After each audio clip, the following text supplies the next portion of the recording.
Professors and fellow linguists, and thank you so much for joining us for this session. I'm Vishakha, a member of the SEL, and hosting this session today. Welcome to the prestigious forum of the Society for Endangered and Lesser-Known Languages, also called SEL, which was founded in the year 2011 by Professor Kavita Rastogi, with the aim to revitalize lesser-known and endangered languages by bringing together like-minded people to document such languages, describe their grammars, prepare dictionaries and pedagogical materials for the native communities. The team SEL has been working on several indigenous languages for the purpose of preservation and documentation, and further takes initiative to reach a larger community of dedicated researchers and professionals, and is making effort to provide grants and scholarships to facilitate research in the remote corners of our country.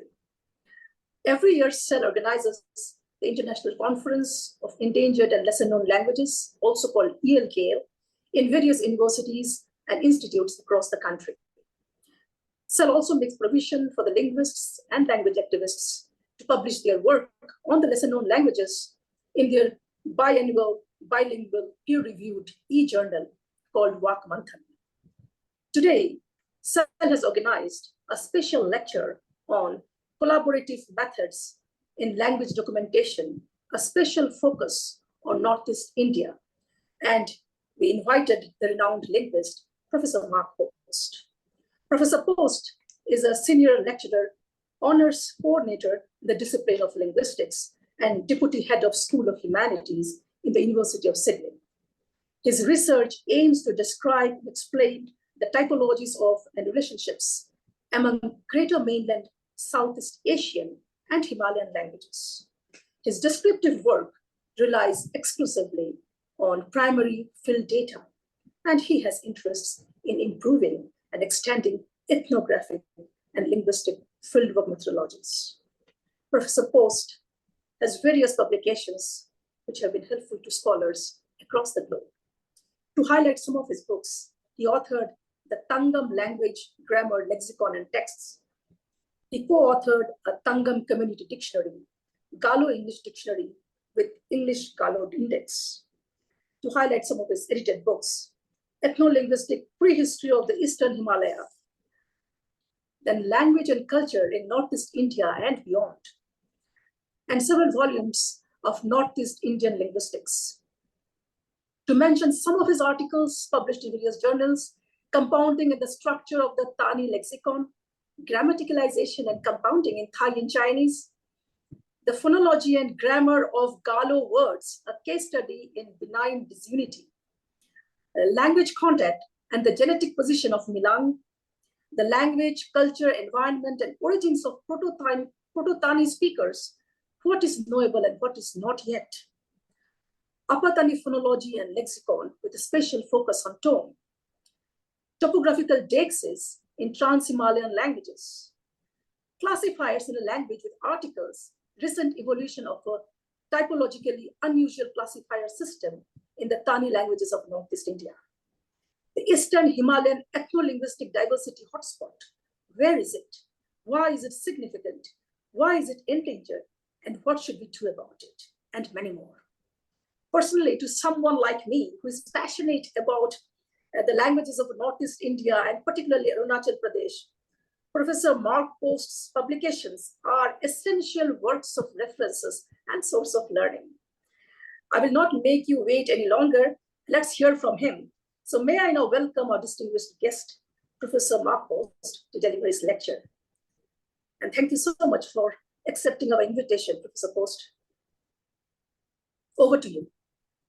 Thank you very much. I feel after that generous introduction, I feel like I'll have a real hard time living up to what is supposedly the case about me. But I thank you very much for that, Vishakha, and also to Kavita. Sorry, we're in Australia. We're on a first name basis, so I forget. So you'll have to forgive me. But thank you very much for this kind introduction. I wish I could be there with you, but I'm just happy that we're still able to connect through Zoom as we are nowadays in the post-COVID era. So I have one small request.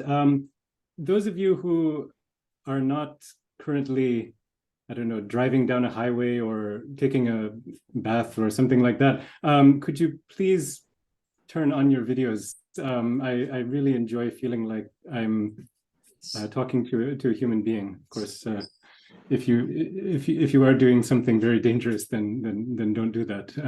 But anyway, right. So I'm going to go ahead with the talk without any further ado, because I will have to pick up my son from school shortly after this. I'm glad we were able to find a mutually acceptable time. It's not always easy between India and Australia.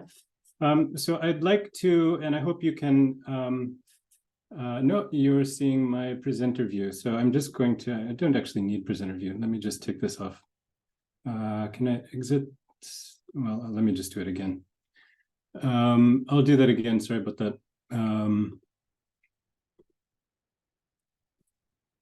Where are we now? There we are. Okay, so I at least see a few human beings on my right-hand side instead of black boxes, so I'm very happy about that. Thank you. So I'd like to talk to you today about what I'll call collaborative methods in language documentation. Oh, greetings, Musiel. Sorry, I can't resist saying hello to Musiel, who I just saw showing up. With a special focus on Northeast India.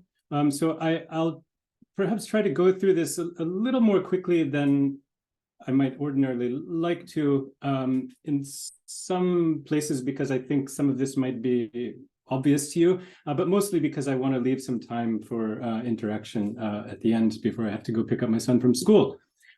So I don't perhaps need to convince you that languages should be documented, but you may be aware that not everybody in the world sees this as the top priority right now.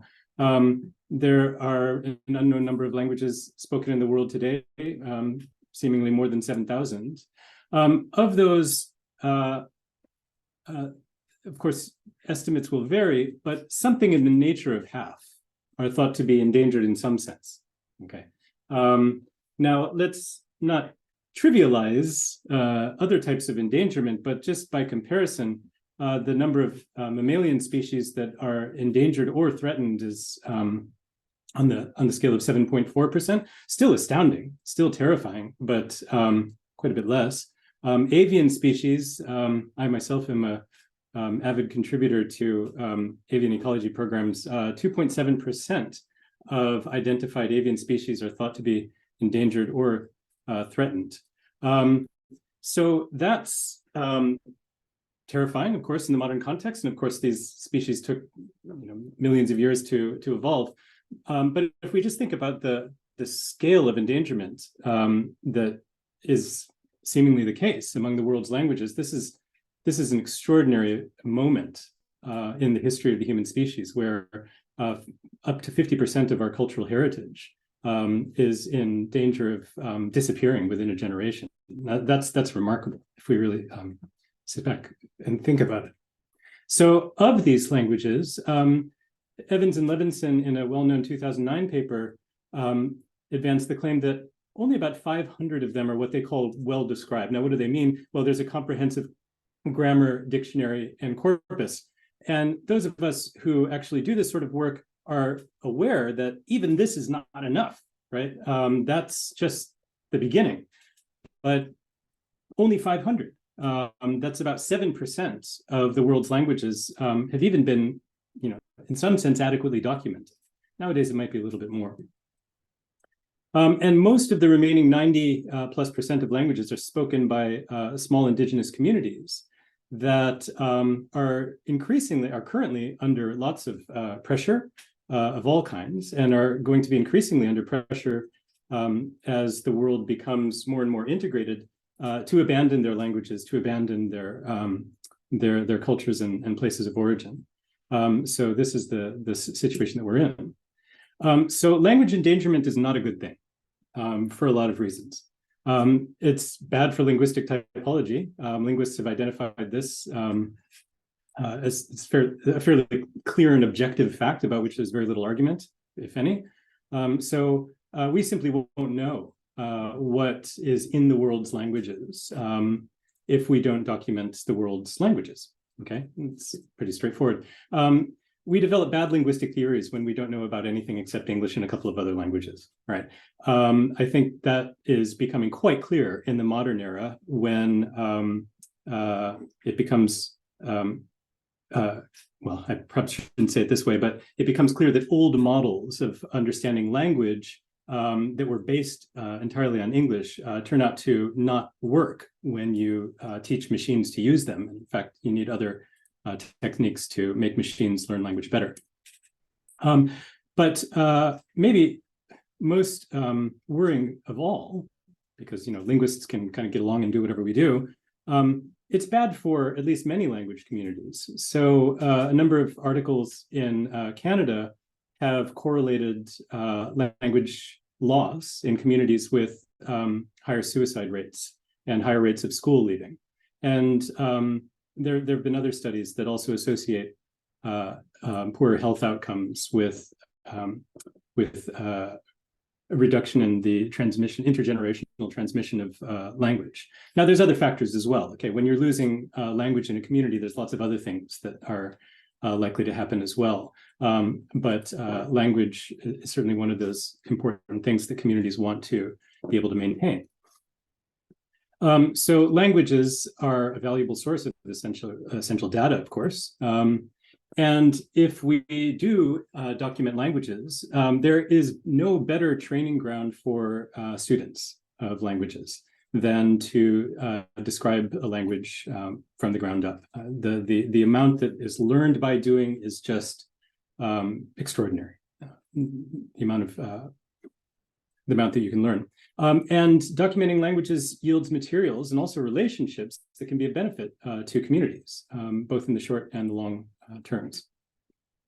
Okay, and I'll just sort of take a bit of a detour here to talk about Northeast Indian languages in particular, because even though I want to make the point, of course, that all languages are important and valuable and should be documented and learn something from all of them, my own heart is most decisively in the northeast of India. So I just want to point out a few amazing things about Northeast Indian languages in particular.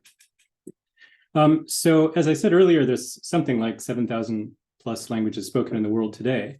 Well, a lot of those are spoken in India, an outsized share. Okay, so fully 6.3%, give or take a few points of a percent, of the world's linguistic heritage is spoken in within the political boundaries of modern day India. So that's enormous. Only, as far as I'm aware, Indonesia and Nigeria have more in terms of sheer numbers of languages. Although even then, I'm a little doubtful because not all of India's languages have even been counted. Now, the estimated percent of those languages that are spoken in Northeast India, 66%. Okay, so the lion's share of India's linguistic heritage is situated in the Northeast. So it has a sort of outsized importance. Now, note that I'm talking about linguistic criteria here, not political, social, or cultural criteria. This is quite a different way of thinking. But it's not sheer numbers of languages, or it's not only sheer numbers of languages, it's the diversity of these languages. That you can get languages that are from different phylogenetic stocks as different from one another as are English and Russian, in some cases as different from one another as are English and Mandarin Chinese. In other words, they have no relationship at all to one another, just a few kilometers away from one another. And they seem to have been in this distribution for a very, very long time. So we find phyletic diversity in Northeast India on a global scale. To find something comparable, you usually have to be working with a much larger area, or a place like Papua New Guinea, which is again different.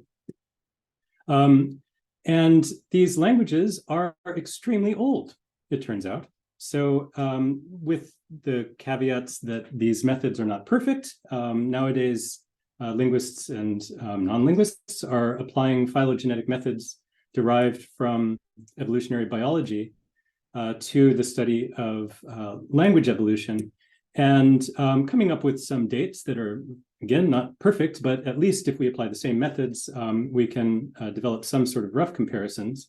So Indo-European languages, of course, very important family of languages, seems to be at the time depth of around between 6,000 and 9,000 years. Now that's a big range, but let's just say something like that.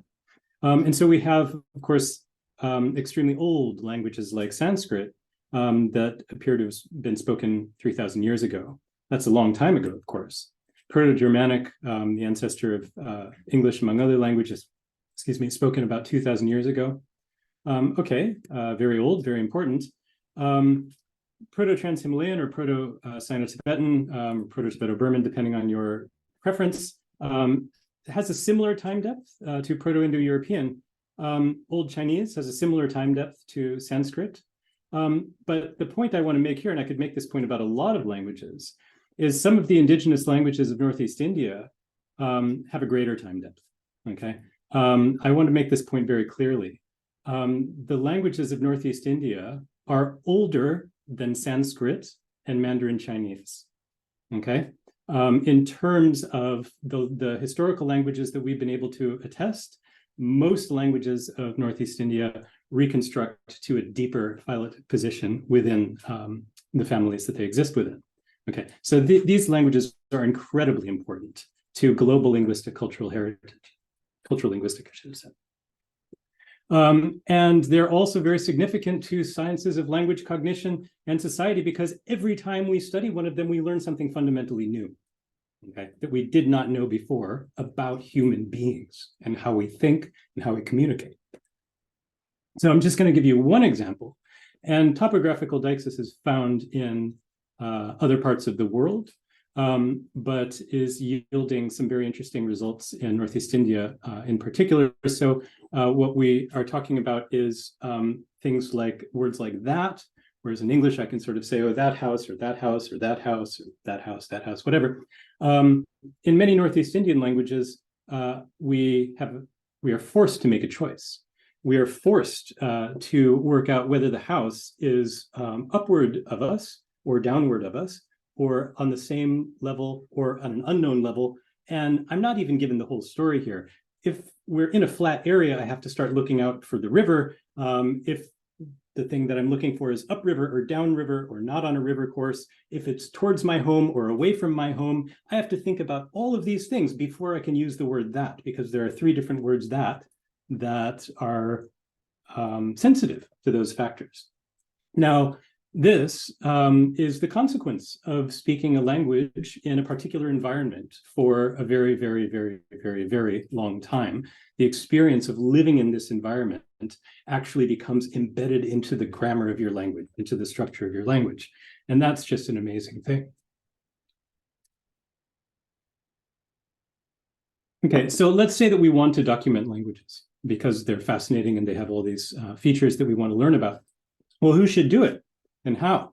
Now, some might say, why do you even need to ask that question? Anybody, in any way they can. You would like that to be the answer, but we're living in a strange period in history.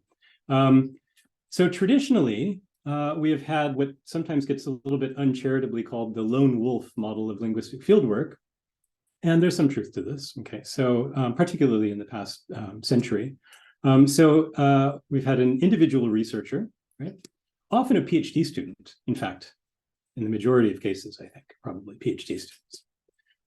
Often from a European or Anglospheric country, traveling to and perhaps living for some time in an indigenous community, collecting data from what used to be called informants, but are now called consultants, returning to their home institution, writing up some sort of a technical analysis, often a descriptive grammar in the form of a PhD dissertation, which might be then published as a book. And that's pretty much the end of the story, because then they go on to teaching or administration and wasting their lives as a deputy head of school. Not that I would ever do anything like that. That's the traditional model. Now, that model actually has some strengths, and the strengths are mainly that it enables the work to get done. I think basically it's just some way to get the work done. So we can get some valuable data out of it. It does provide a training opportunity for young linguists It's relatively economic. PhD students don't cost too much, right? When I was a PhD student, I survived on $5,000 or $6,000 a year, which is sort of shocking to contemplate now, but it was easy in those days.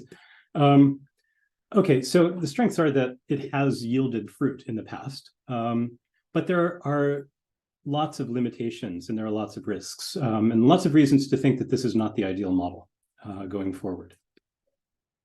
So first of all, there are capacity limitations. So how much can a single student produce in a 3-year period or 4-year period or whatever it is, or even in a lifetime? There are things that we're still learning about: Chinese, Japanese, English, Russian, even having studied them ad nauseum for centuries in some cases, right? How is it possible that a single PhD student learning as they're going can learn everything that there is to know about an entire language in 3 or 3.5 years, whatever it is? So there are real limitations that are sort of imposed by the time frame.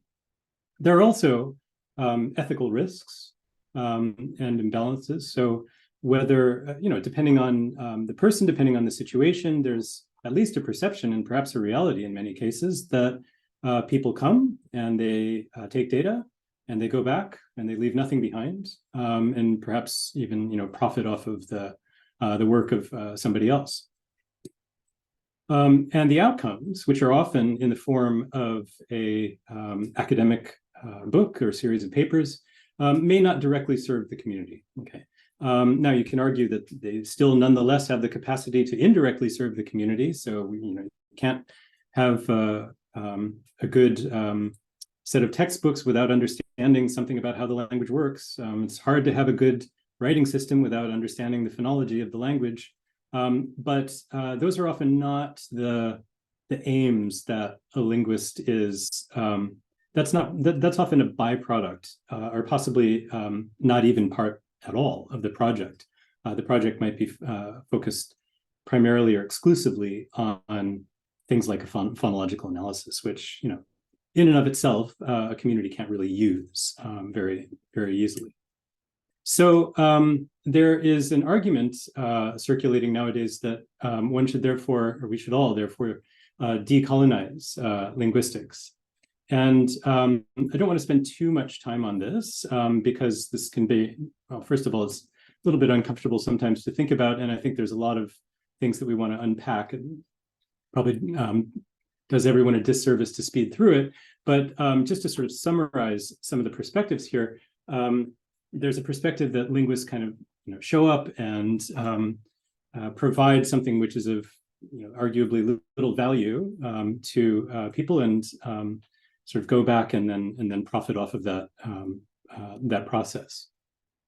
Okay, and as we've noted, the outcomes of these projects very often can be argued to not serve community members very well. So the argument of these authors is that we have to therefore decolonize linguistics and stop doing things the way that we've been doing it entirely. So what should we do? Well, their argument is to slow down, okay? To basically stop doing linguistics entirely in the way that it's been done, certainly at least descriptive linguistics, and spend time reimagining how it could be done differently without providing any suggestions as to how that should actually happen. Okay, well, what would be the consequences of slowing down at this particular point in history if everybody who's been trained to do language documentation simply stops doing language documentation and stops teaching people to do language documentation as it's traditionally been done? What are the consequences? Well, we don't know, but one consequence is certainly that we wouldn't document languages anymore. So it seems to me that at least one inescapable consequence is that adopting these authors' recommendations would lead to irretrievable loss of the world's remaining indigenous languages before they're documented. A really undesirable consequence to what I think is ultimately a very irresponsible critique, which furthermore is not the only solution that is available to us. I think there's a clear alternative, And I'm going to spend the rest of the talk trying to outline what that is, namely developing a more collaborative approach to language documentation. And in fact, there are increasingly, I would say this is becoming the norm in linguistic fieldwork nowadays. So increasingly, there are partnerships between linguists and community organizations. So one of the most long-standing is a couple of them, but the one I'll point to is the Yukon Native Language Center in the United States. So this has been running for decades now. And so they have linguists and community members working together on shared aims and shared goals, each contributing their respective expertise and producing materials that are of value to both. So through this process of collaboration, training takes place, skills transfer, capacity building takes place. MOSEL will recognize some people from this particular photograph. This is a training workshop that we started in 2016, I believe it was, in Pasigat, training and resources for Indigenous community linguists. And when we have community members and linguists collaborating together on their projects, we are in the fortunate position of being able to get everything we want, not necessarily all at once, but there's absolutely no suggestion here that the rigor of scientific outcomes is sacrificed. We get those, but through the same process, we can also get community-focused outcomes, which can potentially benefit a community that wants particular language resources, such as orthographies, dictionaries, textbooks, etc. And if linguists have the capacity, and they don't always do, but increasingly I'm finding that young people are very technologically adept. It's possible to apply some coding skills to develop basically technologies for grassroots language documentation that can continue past the duration of a student's project. So there's reasons for optimism. There's also challenges around collaborative methods. So some of the obvious plus sides to this are that we get an increased scale of data collection. More people on the ground means more data. Okay, that's one way of thinking about it. But it's not just more data. We actually get better quality data. The more a community researcher knows about the language from a sort of outsider perspective, if I can put it that way. So not simply, or not exclusively, I should say, as a speaker, but as both a speaker and a linguist. And by a linguist here, I mean somebody who takes an analytical perspective on language, right? Anybody who has ever gone through this process and has worked with a community member linguist for a significant period of time sees that the level of insight that is achieved thereby exponential increase. Okay, just so much more than any single outsider can achieve on their own, no matter how good they are. And in addition to this, I already mentioned skills transfer, skills and training, but basically everybody through this process gains more skills and more different kinds of skills. So the outcomes can directly enhance the sustainability prospects of the language if they include things like orthographies, dictionaries, pedagogical materials, and so on. And now we have more people who are available to do this sort of work and know how to do it, right? Many community members choose to remain in their community. Those people can continue working past the duration that an outside researcher would be able to. So that has the potential to yield positive impacts beyond the project duration. And also, at least ideally, assuming that the linguist has behaved very well, as one should, they may redress the ethical imbalances that people have identified as existing in the sort of lone wolf model. But there are also several challenges. One challenge is funding, okay?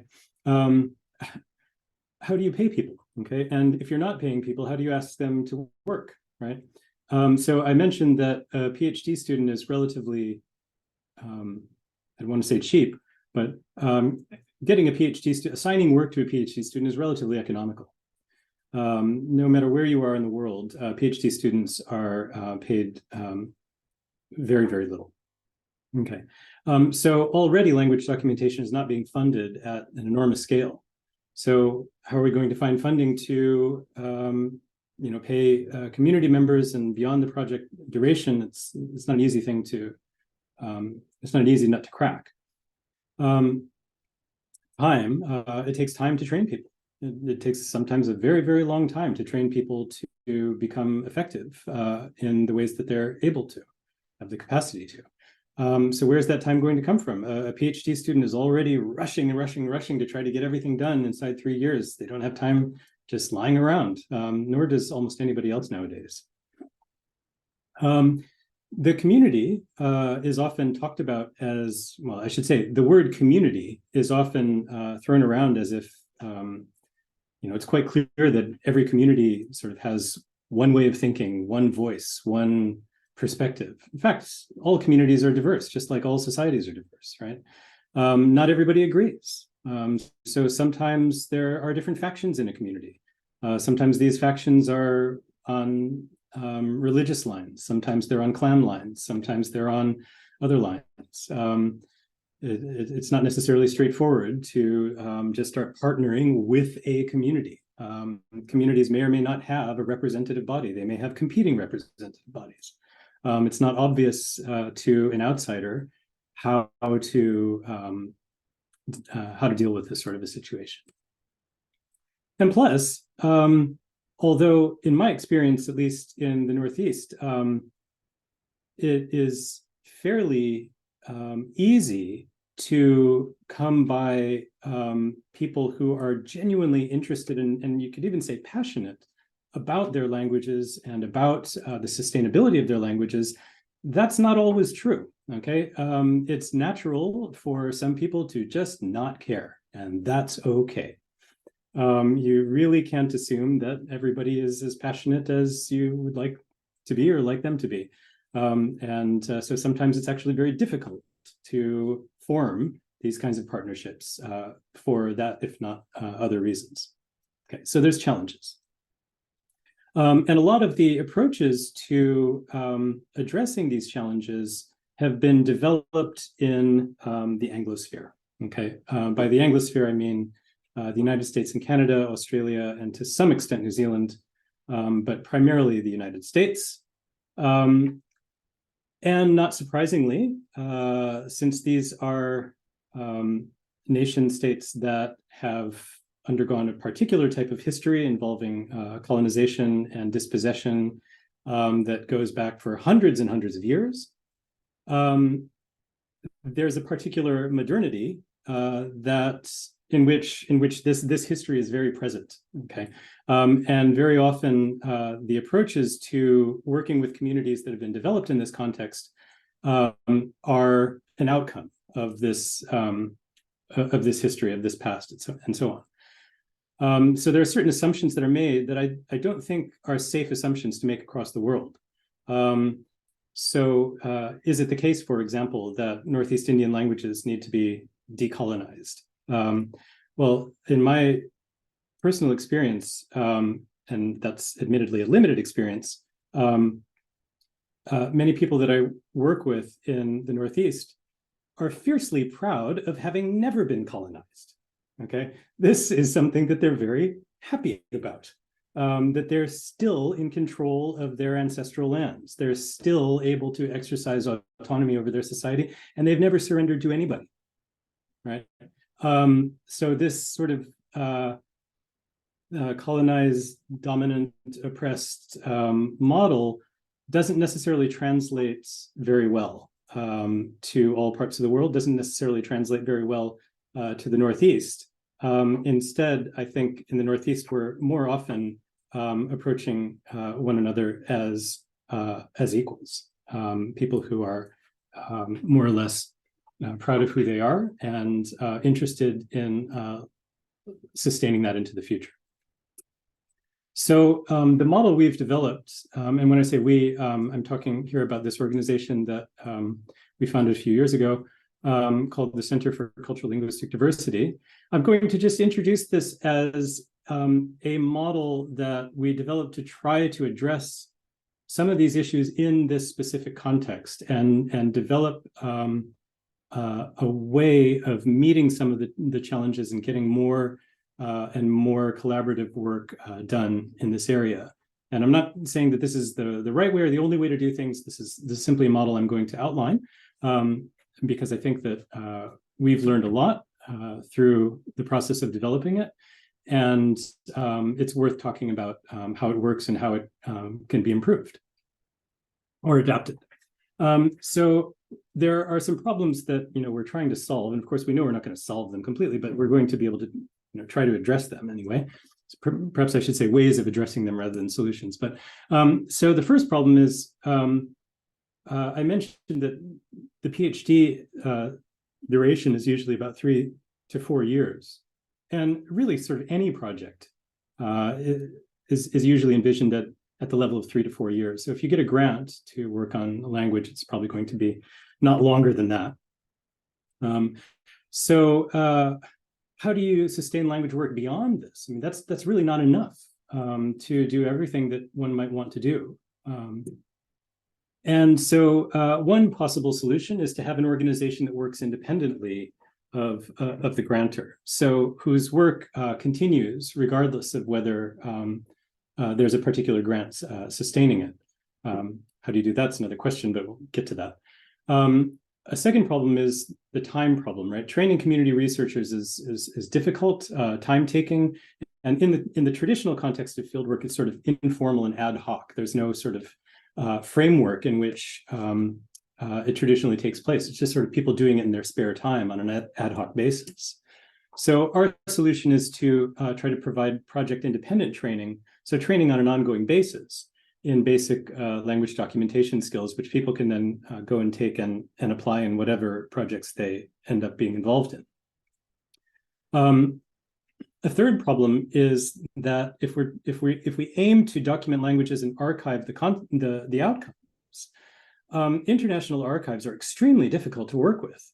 I say here prohibitively difficult for many community member researchers to engage with, but really what I mean to say is they're prohibitively difficult for many human beings to engage with. I mean, the difficulty of preparing a deposit in the language archive and maintaining it is sometimes enormous.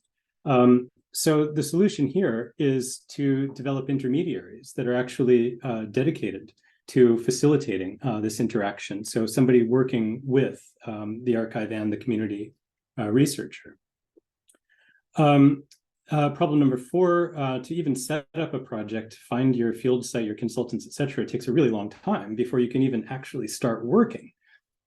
So we try to put people together on an ongoing basis and do some of that setup in advance of any particular student or anybody else having a project funded and ready to go. So hopefully some of that groundwork is already done for them. Okay, I'm going to skip past our organizational model in the interest of time and just show you that we have one training program, Training and Resources for Indigenous Community Linguists, or TRICL, which Uncle Musiel has participated in. So we provide training in some of the skills associated with language documentation over a week in Pasigat, and this year we're going to do it at Rajiv Gandhi University, it seems, although that's yet to be finalized. So through this, people are not simply sitting in a classroom and being told how to do language documentation. We're out there actually doing it. So learning by doing. Okay, we're able to offer some fellowships. Forget about the flowchart. I'll just show you that we're able to offer some fellowships for Indigenous community researchers through this, so that people who sort of graduate from TRICL can then go and get funding, apply for funding to work on their own projects, either in collaboration with an external linguist or independently. So how do these methods work in practice? Well, collaborative methods are an important,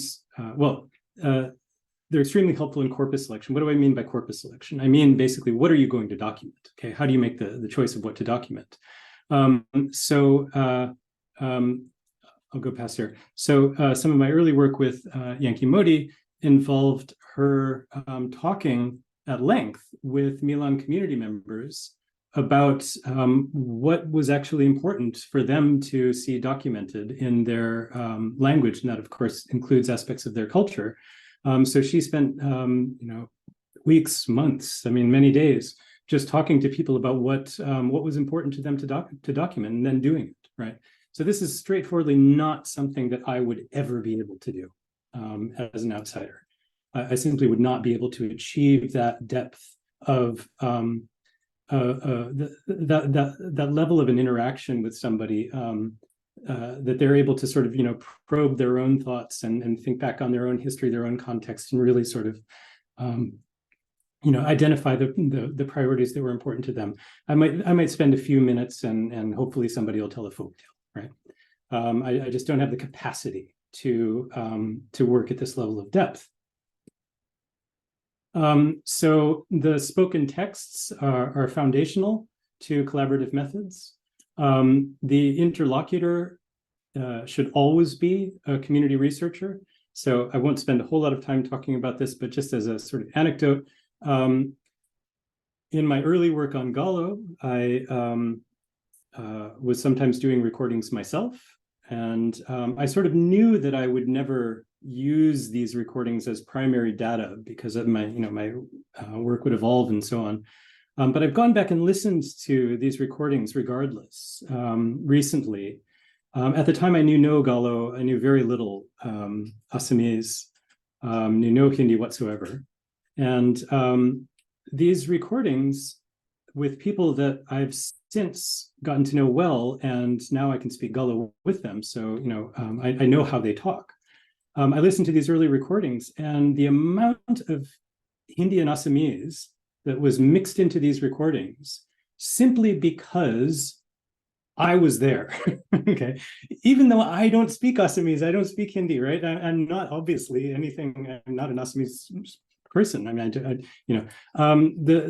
The fact of an outsider being there and being involved in the research biased people's way of speaking. So that's why it's essential that community researchers are involved, because then people are talking to people who understand them, okay? And they can talk in ways that, only a community member could understand. And that's, after all, the data that you want. It's the data that I want. Sorry, I'm having a hard time advancing my slide. Okay, another, getting back to ethics, if we have community researchers involved, then we can get genuine informed consent, okay? So what do I mean by informed consent? Well, if I'm an administrator in a university or a lawyer or something like that, or some of the other people that design these informed consent forms, then to me, informed consent means a form with legal language that somebody signs, okay? That is informed consent from a legal perspective, but is it genuinely informed consent from a community member's perspective? In my experience, almost never. In fact, quite the opposite. These sorts of bureaucratic informed consent forms can be counterproductive. Okay, but if you have a community researcher who knows the project intimately and is able to explain to people in their own language exactly what's going on and how it's going to be used, then you can, at least in principle, obtain genuinely informed consent, which is essential for our research.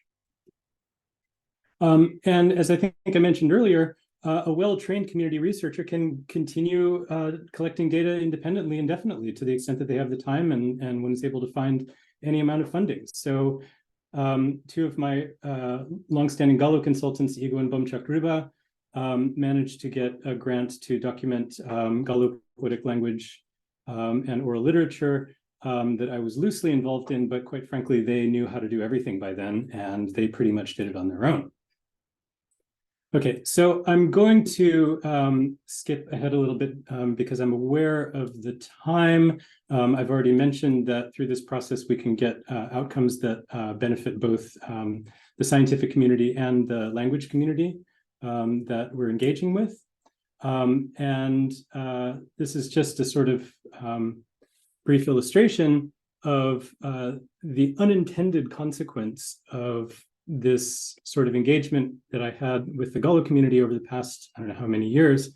When I started doing my research, I never intended to do anything like design orthographies, textbooks, or anything like this. No, I had no thought of this. I just wanted to learn about the morphosyntax of the language.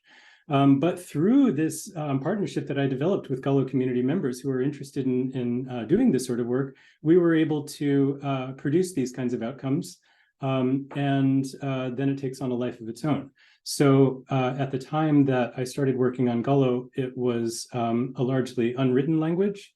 Through the process of doing our analysis of Gullah, we were able to develop a phonologically adequate orthography. And now I literally get 1,000 WhatsApp messages per day in Gullah. I am proud of that. I'm also deeply upset by that because I don't know what to do with them. Anyway, so looking ahead, we've discussed the reality of language endangerment. It's not going away. It's going to continue to worsen. And we've noted that traditional methods that we have for addressing these issues are limited, whereas collaborative methods show, I think, on balance, more promise. But it's not okay to just go ahead and tell researchers, okay, we have better ways of doing things, so now go and do it. I really think that this is an ethical problem that we have in the university context nowadays. Field methods are not what they used to be. It used to be that we could take a pencil and a paper, plus consultant plus time equals the outcomes. But today, we have a large amount of digital equipment, power generation, maintenance. We have to produce an annotated multi-genre text corpus with metadata, experimental stimuli we have to learn about and implement. We have to do ethnographic observation. I say we have to do. I make it sound like a horrible thing. It's of course all wonderful, but it just increases the scale of the task that we're responsible for. Ethics application reports and all these community-focused outcomes on top of everything else that one did previously, which already you could barely manage to finish in 3 to 4 years as it was, right? So that means that these increased demands on field workers need to be matched by increased investment, especially in support of PhD students. What's needed is institutional infrastructure beyond the granting cycle. Okay, so we need centers that are going to function to support this kind of work. So like the CCLD that we've developed, like the Alaska Native Language Center that's been running for decades, the Indigenous Languages Resource Center, potentially also SEL. Although I know less about its operations, I think that's another thing to be hopeful about. And we need to develop research cultures that value, and by this I mean incentivize and reward community-focused outcomes as things with scientific intrinsic scholarly value. Plus, we need to employ community researchers in academic institutions.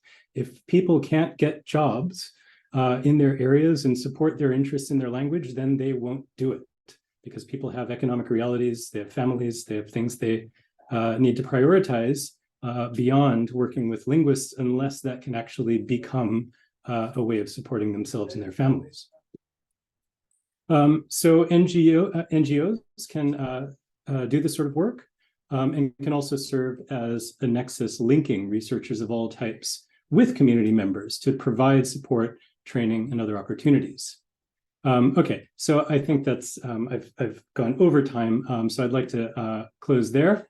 And thank you for your attention, and I'll be grateful for any thoughts or questions, comments, etc. that you want to share. Thank you. Thank you so much, Professor Post. This is wonderful. Well, if there are any questions, please.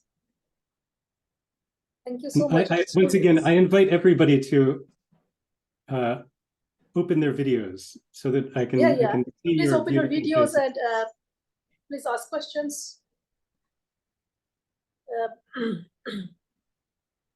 these days, in my case, these days, is there anybody raising hand?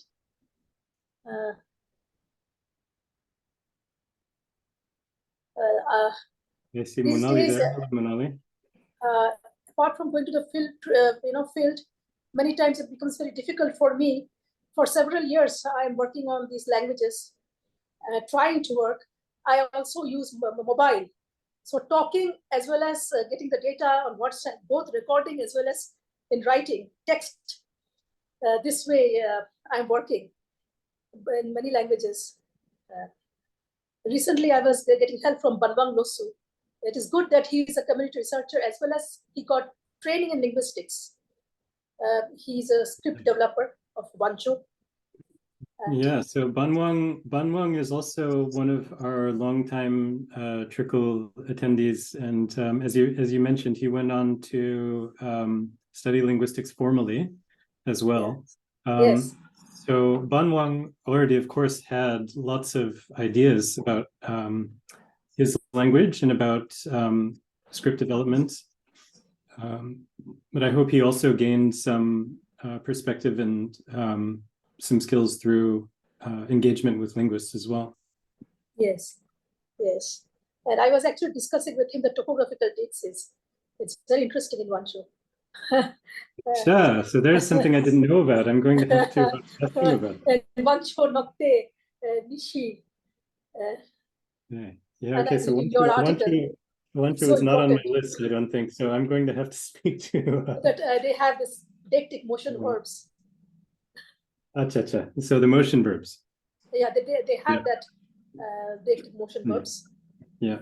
And they're using this, should I say, relational position, because, like, as for instance, to, which means locative as well as up, okay? And along with that, this is prefixed to the deictic motion verbs. So deictic motion verbs is like go up. Yeah. Okay. Have you written about this, or has Banwang? Sorry? Have you or Banwang written about this? Can you please write an article with him so that I can read it? Yes. This is very interesting to me. I don't have that's the gap in my database, so I'd be very interested. Only recently I'm working, and I was thinking that you are coming, so this is going to be fantastic. And you just mentioned a little bit of that thing, topographical dixes, which is so interesting and so important characteristics of Northeast Indian languages. Yeah, I agree. Well, that's I'm very happy to hear about that. Let's talk about that more. Any questions? Because I can keep on talking. Okay. Bipasha writes, thank you for insightful talk. Bipasha Padgiri from Tejpur University. Please open your video and you can straight away talk with Professor Mark Post. Okay, I'm sorry. So kindly also share your views on the ethical perspectives while recording oral narratives, including, well, I don't know what my views should be. Maybe you can tell me a bit more what sorts of ethical, what sort of ethical concerns you have in mind.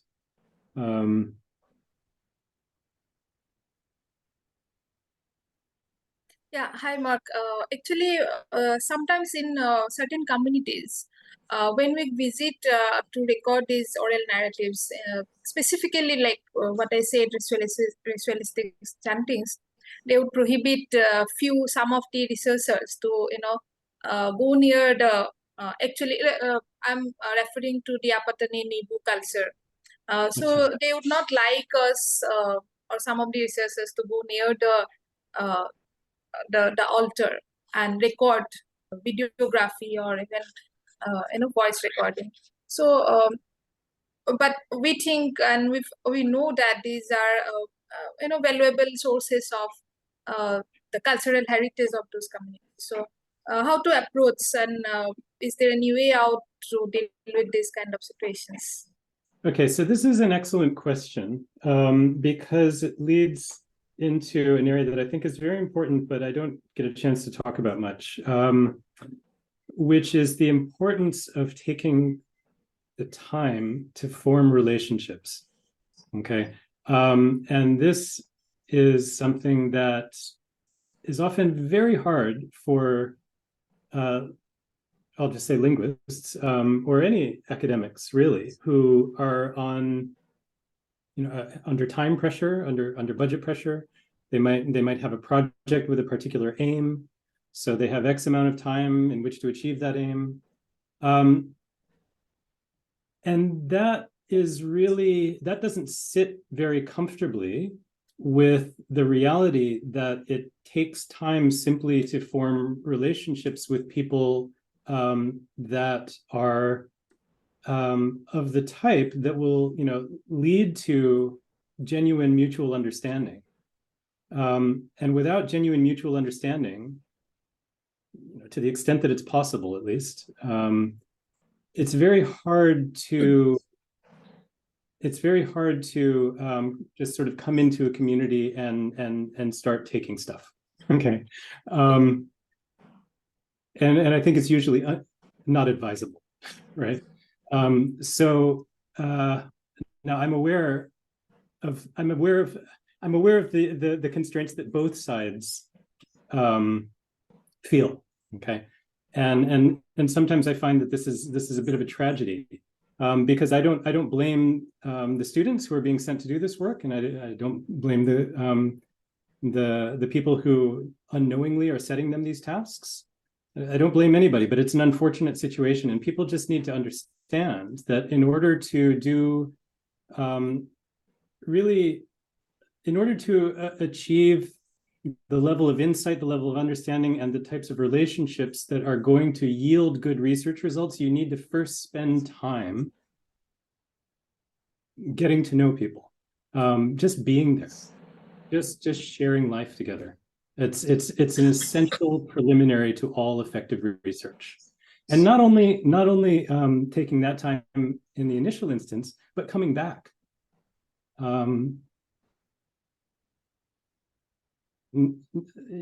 After the work is done, coming back, visiting, maintaining that relationship. Without that, people often feel as if they've just been used. And, arguably they have been, although that wasn't the researcher's intent in most cases. So I just can't overemphasize the importance of building into a project an expectation that is a necessary component of the work. And I don't want to call it work because this is about human relationships, but really it's part of the project. Then maybe I should say it that way. So I can't guarantee that if you spend that time, you will be allowed to document those rituals. I can't guarantee that, of course. But I think you're more likely to reach a set of circumstances in which, assuming that community members do want this to be documented, and if they don't, then tough luck, right? But if they do want it to be documented, then it'll be possible to arrive at an understanding of the set of circumstances in which it can be documented in a way that's acceptable to everybody. Did that answer your question, or was that? Yes, I got. Did that make it worse, actually? Yeah. So it's not that that nobody has ever succeeded in documenting Apatani rituals, right? So, and I'm not going to name any names, but I'm aware that at least one person who did, he spent a good 2 years learning Apatani language before he did that. Okay. I spent a good 2 years learning Galo language before I actually started drafting my grammar. And really, it takes time to demonstrate, not just demonstrate your intent, but to demonstrate your the investment that you have made, right? To genuinely learn people's language and share their lives. There's no shortcut. In a sense, the 1 or 2 years is already a shortcut. I mean, if you think about how long it takes to actually form relationships, sometimes it takes a lot longer.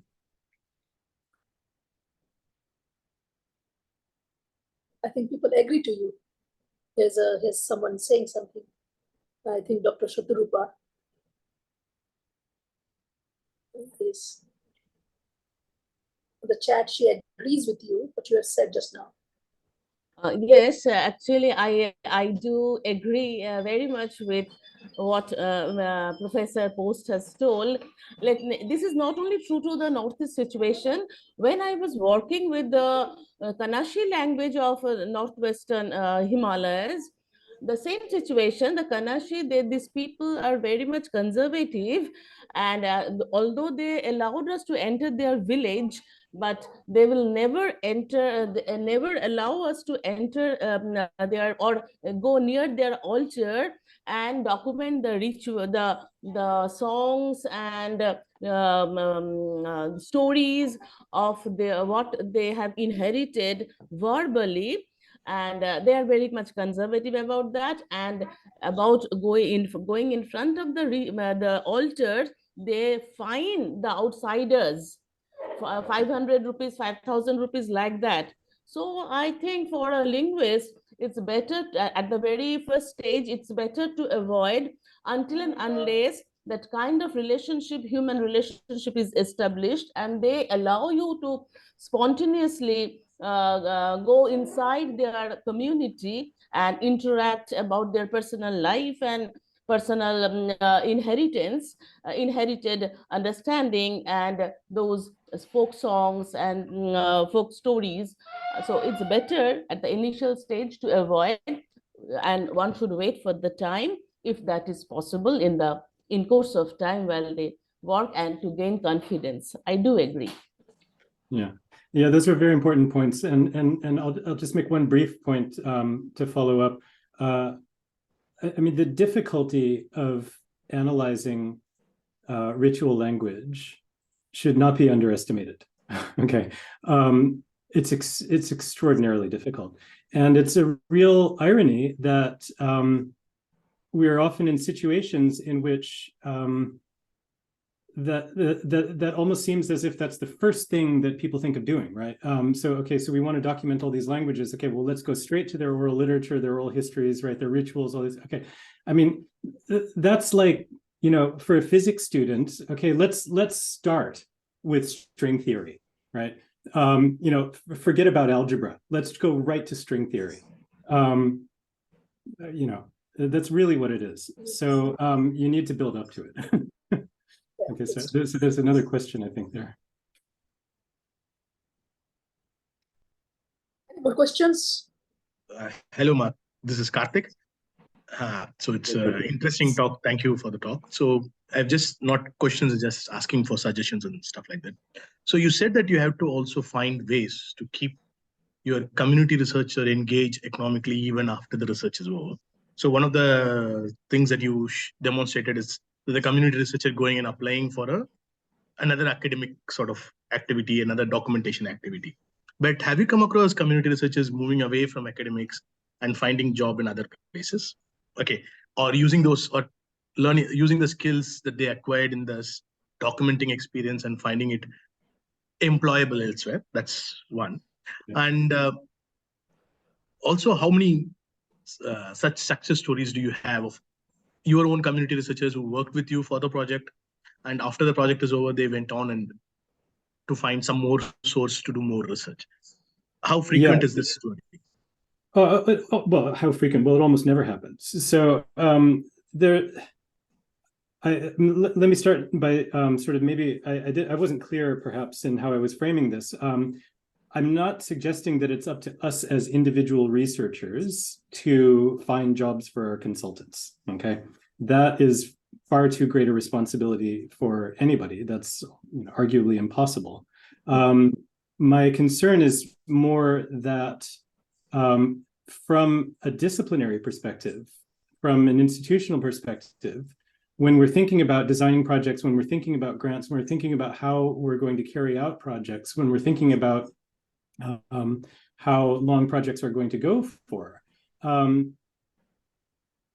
the ideal case will be one in which we can provide opportunities for community researchers to be employed through this, okay? Now, that implies that granting agencies understand that that's a priority. Institutions have a framework in which they can straightforwardly hire people like this, okay? And we're not at that point right now, okay? So this is more, I'm advocating for us to move towards this rather than saying, this is easy, we've done it, okay? Now, do I think that some people have gotten something out of it and have perhaps benefited in some ways from work with linguists? Yes, in some cases, I think they have. Again, I won't name names for privacy reasons, but I certainly can identify some people that have directly or indirectly benefited, and some people that certainly have not, despite best intentions, perhaps. But I'm really sort of advocating for a situation in which the contributions of community researchers are recognized to projects like this are and to science in general are recognized for what they actually are, and are actually incorporated into, and because of this, their work is incorporated in a substantial way into the research design and the how should I put it? I mean, it's a sort of a responsibility that we need to take on within our research culture, I think, not simply as individuals and individual projects. So do you have any suggestions on how we could go ahead and revise our graduate programs, especially PhD programs within India and also outside, to make this a research practice? Because one thing that we find is that our graduate programs or PhD programs often encourage the lone wolf model, especially within India, with a very limited time. Okay. Oh no, so, I wouldn't say especially within India. I think everywhere. Everywhere. Everywhere, yes. So what sort of a challenge do you face at your own institutions when you want to talk about this with your colleagues? Because this is something that we often find challenging in India. There's no conversation. It is a tremendous challenge, and there's only one solution, and that's to just keep on talking about it, keep on providing evidence, keep on writing about it, keep on talking about it, don't let the issue drop, don't let people forget about it. I've written 6 or 7 grants about this. They've all been rejected. Okay? So I mean, it's not straightforward, but sometimes change takes a lot of time, and the only way it happens is by people refusing to let things drop. So we just have to keep on hammering home the importance of this and demonstrating it through our work, that doing it this way is better. Thank you. Okay, listen, I'm sorry, I have to go. I have to go pick up my son from school. So I think it's all over. School. Is there anybody? Okay, thank you so much for the support. I will stay in touch with you. Great. Okay, thank you all for coming.